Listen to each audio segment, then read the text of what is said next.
Hello everyone. ఈరోజు మీకు osteoarthritis of the knee joint గురించి కొన్ని జాగ్రత్తలు, కొన్ని ప్రికాషన్స్ అవనివ్వండి ఇవి చెప్పదలుచుకున్నాను.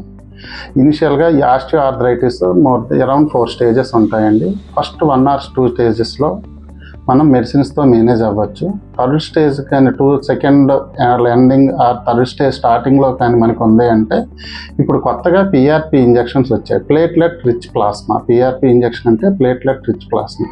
మన బాడీలోనే మన బ్లడ్ని తీసుకొని దాన్ని స్టెరిలైజ్ చేసి మళ్ళీ మనం నీ జాయింట్లో ఇంజెక్ట్ చేయడం అన్నమాట.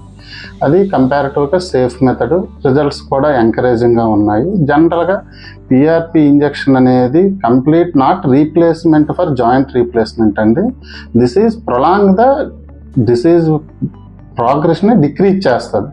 సో రేపు ఫ్యూచర్లో మనం చేయాల్సిన జాయింట్ రీప్లేస్మెంట్ సర్జరీని కొంచెం ప్రొలాంగ్ చేస్తుంది. జనరల్గా ఇంజెక్షన్స్ ఒక 2 to 3 years వరకు మనకి ఉపయోగపడుతుంది.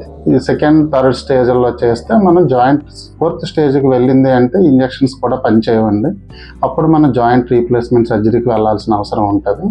సో మనం థర్డ్ స్టేజ్లో కానీ పిఆర్పి ఇంజెక్షన్ చేయించుకోగలిగితే మనకి కొన్నాళ్ళ పాటు మన నేచురల్ జాయింట్స్ని ప్రిజర్వ్ చేసుకోగలుగుతాం. Thank you.